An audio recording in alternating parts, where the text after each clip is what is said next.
Hi, friend, and welcome. I'm Marilyn East. Thank you for joining my podcast, Express Light.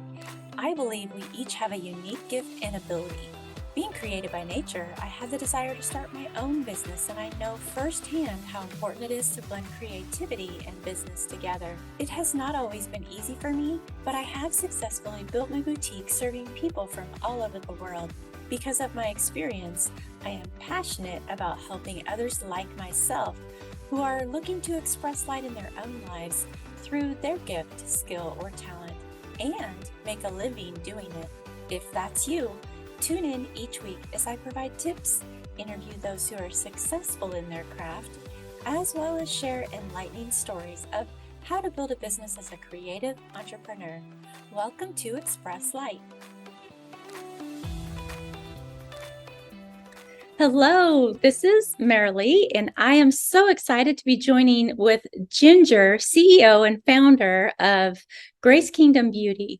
She and I met through a group with Daymond John. We are ambassadors for him, and I just love Ginger. I love her products. I love her story, and I'm very excited for you to learn what she does and what inspired her to start her product and her brand. So, Ginger, thank you so much for joining me today.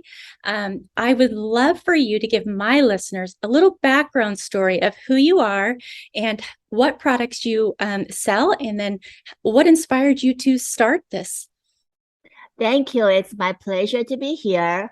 So just like most of you, everybody is into beauty, right? And I am no exception. The only difference is I actually become a cosmetic chemist to make beauty products to have greater impact. So I've been in the beauty industry for close to 30 years now. And in the past 10 years, I've been doing consulting. What I've been doing is I help people to build their own beauty brand from concept to launch, including formulation. And most of my clients, they are now in Sephora, in Ulta, on Amazon, and have their own e-commerce, of course. And in 2020, let me backtrack a little bit.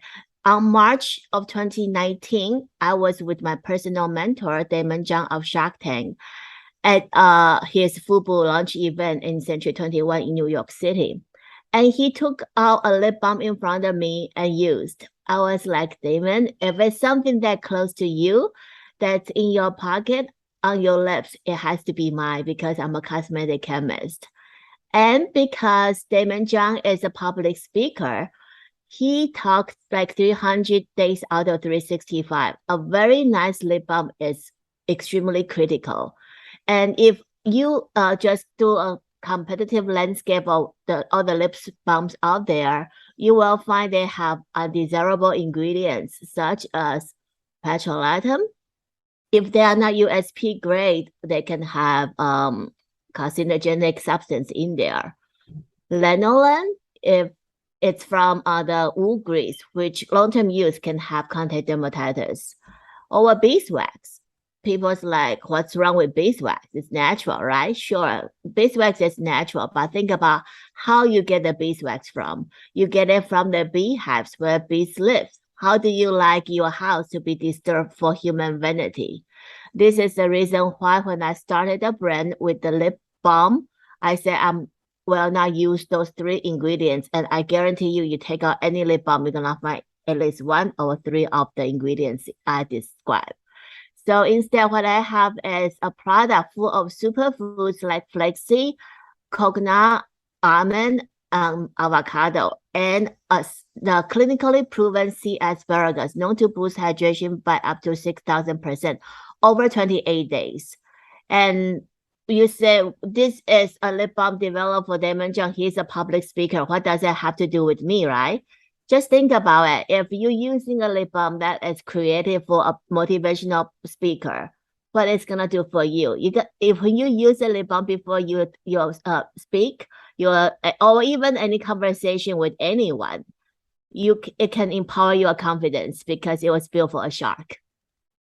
I love that, because my next question for you is going to be, what ways do the natural products produce confidence, in what you put on your skin? I feel personally that when I gravitate to more natural products, I feel so much prettier in it boosts your confidence for sure.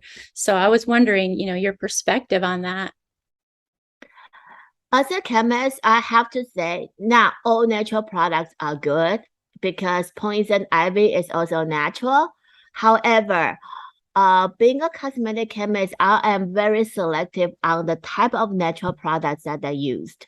And every single ingredient I use have a meaning behind it. For example, I have mango in the lip balm. Now, mango is yummy, but mango also in a folklore thing can boost happiness. So when you have depression, eat mangoes. The reason why I use mango in the lip balm is also because I donate 1% of the proceeds to Suicide Prevention Foundation. I support entrepreneurs. As we all know, entrepreneurs are the backbones of the economy. However, the entrepreneurial journey can be very lonely. It's very easy to go down that route. So if we can boost the suicide prevention awareness, then we can have people have more contribution to the society. Ginger, I love your heart mission in that it is so true. I do think that when you're an entrepreneur, you are on a path that is, you're lonely. You are on a mission that not everybody's on because you have that idea, you have that concept. And part of that, having that concept is telling your story and being able to go after that mission that you have, that heartbeat that you have. And I love that. So my next question for you would be, what part of telling your story, what is it that inspired you to reach out? What ways did you reach out? Was it networking? Was it, connecting with certain people in your industry? What are some of the avenues that you took in saying, this is where I'm going and how I'm going to get the word out about my story and my passion? You can reach out every different ways because every conversation is a stage. So as long as there's people, you can always reach out. It doesn't have to be very specific. You can reach out through LinkedIn, reach out through social media. In fact, that's how I met Daymond John, was through Twitter. Oh, how fun. Yeah. So true. And we met through being able to connect because of Daymond John with the ambassador program. So that was pretty cool too. And we met so many other wonderful people along the way. And I know that you also network through Grant Cardone and others. And I do the same. And I really feel like, entrepreneurs begin to gravitate to each other and get the word out. And I do 100% agree with you that, we are, the small business startups are the heartbeat of the country, really. And I love to support local and handmade items. And so I just love your product and love being able to let people know about it. One question I wanted to ask too was there ever a point in your journey where you almost felt like there was a roadblock, that it was a difficult circumstance of trying to figure something out? And then how did you conquer that? Well, entrepreneurship is a roller coaster, and you never know what holds tomorrow. So you just have to have this conviction that this is the way that you want to go, and just keep pushing it, keep pushing it. I mean, there were a few times, yes, I was like thinking, should I just go back to corporate? It's a lot easier, right? You have a steady paycheck. Mm-hmm. But it's only can go so much because when you have a steady paycheck, you're never really gonna break through. Only for being an entrepreneur, your potential is unlimited. So very true. And I have found that too. You start small and then you just watch it grow, and you watch it grow through the connections that you make. And I feel like you really do begin to feel a little more connected. Yes, you start on a lonely road, but the more connections you make with the people that you know by networking and being like-minded in the things that you love, that's where you start feeling, like you're really reaching people. And I love that. I love the natural products. I love supporting locals, and I love your story and how you started. And, one ending question I would love to talk with you about is, what is one thing that you do every day, or maybe a series of things that you do every day to stay positively motivated? We're talking about how it can be a lonely road as you're starting out on your passion and your business. And, I feel like there are things that I've learned along the way, and I would love to know your secrets. So what is one thing or two things, whatever, that you do every morning or every day to stay positively motivated? All of my mentors would say that you write down your goals twice a day, you review it twice a day.